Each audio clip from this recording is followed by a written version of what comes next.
قربانی کے تعلق سے یہ مسئلہ سماعت فرمائیں۔ مثال کے طور پر ایک گھر ہے، اس میں 5 افراد ہیں، ایک والد صاحب ہیں، ایک ان کی زوجہ ہیں، ایک بیٹا ہے، بہو ہے اور بیٹی ہے۔ یہ سب کا سب اپنا حساب کتاب علیحدہ علیحدہ کریں گے۔ مثلا والد صاحب مسلمان ہیں، عاقل ہیں، بالغ ہیں، مقیم بھی ہیں، تو یہ دیکھیں کہ ان کے پاس کتنا مال ہے، یہ اپنے مال کا خود حساب کریں۔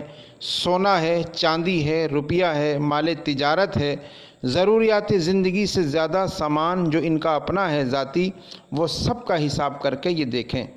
ماں اپنا حساب کرے، یعنی جو ان کی زوجہ ہیں وہ اپنا زیور لے، پیسہ لے، اور جو گھر میں ان کی ملکیت کا سامان ہے جو ضروریات زندگی سے زیادہ ہے۔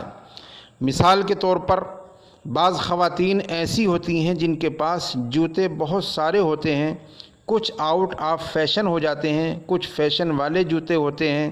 اب وہ جو آؤٹ آف فیشن رکھے ہوئے ہیں ان کا اگر اس موجودہ دور کے اعتبار سے قیمت کا حساب کتاب لگایا جائے، ایسے ہی پرانے کپڑے رکھے ہوئے ہیں ان سب کا حساب کتاب بنایا جائے جو ضروریات زندگی سے زیادہ ہیں، ان سب کا حساب کرنا پڑے گا۔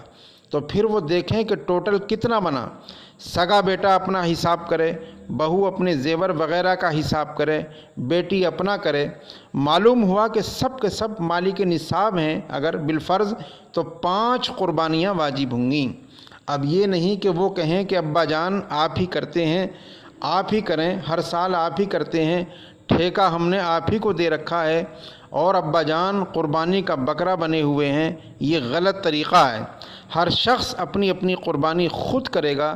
یہ الگ بات ہے کہ وہ پیسے دے دے، والد صاحب سب کا جانور لے آئیں یا ایک بڑا جانور لے آئیں، اس میں ساروں کے حصے ہو جائیں، وہ الگ مسئلہ ہے۔ لیکن بہرحال قربانی سب اپنی اپنی کریں گے۔ جو مالک نصاب ہوگا، تو جتنے سننے والے ہیں ان سے گزارش ہے کہ اپنا حساب و کتاب کریں اور دیکھیے کہ آپ پر قربانی بن رہی ہے یا نہیں۔ لیکن ایک ضروری مسئلہ یہ بھی یاد رکھیں کہ جو حاجی صاحبان ہوتے ہیں جو حج قران کر رہے ہوں یا حج تمتع کر رہے ہوں، ان پر ایک تو حج کے شکرانے کے طور پر قربانی واجب ہوتی ہے، وہ چاہے مالک نصاب ہوں یا نہ ہوں، ان کو کرنی ہی ہوتی ہے۔ اور اگر وہ بالفرض مقیم بھی ہیں اور مالک نصاب بھی ہیں تو عید الاضحیٰ کی قربانی علیحدہ ان پر واجب ہے۔ اس لیے ذرا اچھی طرح دیکھ لیں کہ اگر انہوں نے مکۃ المکرمہ میں 15 دن یا اس سے زیادہ ٹھہرنے کی نیت کی ہے تو وہ مقیم بنیں گے، اور مقیم کے اوپر اگر وہ مالک نصاب بھی ہوں تو عید الاضحیٰ والی الگ قربانی ہوگی۔ تو بعض حاجی صاحبان اس میں ذرا تذبذب کے عالم میں آ جاتے ہیں کہ ہم نے قربانی کی تو ہے، وہ تو حج کے شکرانے کی قربانی ہے جو آپ پر علیحدہ واجب ہے، اس کا عید الاضحیٰ کی قربانی سے کوئی تعلق نہیں ہے۔ لہٰذا جو حاجی صاحبان مسافر نہ ہوں، مقیم ہوں اور مالک نصاب ہوں، باقی بھی تمام شرائط پائی جائیں تو ان پر بہرحال قربانی واجب ہوگی۔ اس مسئلے کا دھیان رکھا جائے۔ چنانچہ شرائط ہر شخص اپنے اندر دیکھے، اگر شرائط ان کو نظر آتی ہیں کہ کس قسم ہیں ان پر قربانی واجب ہوگی۔ یہ بھی یاد رکھیں کہ کسی نے مسائل سنے اور انہوں نے محسوس کیا کہ شرائط ہم میں بھی پائی جا رہی ہیں، ہم پر قربانی پچھلے سال بھی تھی، اس سے پچھلے سال بھی تھی اور قربانی واجب ہو گئی تھی لیکن آپ نے قربانی نہیں کی، تو سب سے پہلے تو اللہ کی بارگاہ میں اس کم علمی اور لا علمی کی توبہ کریں، کیونکہ ان مسائل میں لا علمی اور جہالت عذر نہیں ہوگی۔ ہر ایک کو مسئلہ سیکھنا چاہیے تھا۔ دوسری بات یہ ہے کہ قربانی کی قضا نہیں ہوتی ہے۔ جیسے آپ یہ سوچیں کہ پچھلے سال قربانی نہیں کی تو اس سال ہم 4 حصے بڑے جانور میں ڈال کر پچھلے سالوں کی قربانی کی قضا کر لیں، ایسا نہیں ہوتا۔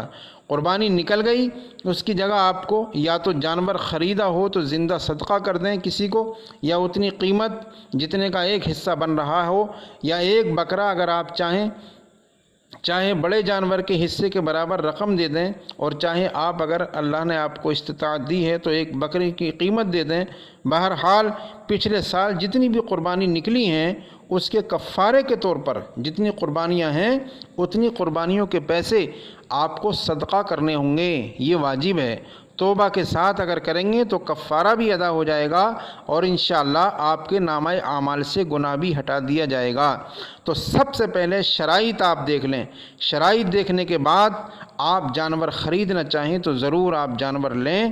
بہتر یہ ہوتا ہے کہ وقت سے پہلے جانور لیں اور اس کو اپنے پاس پالیں، چارہ وغیرہ کھلایا جائے، موٹا تازہ کیا جائے، یا پھر آپ آخری ٹائم میں جب لینا چاہیں تو لے لیں۔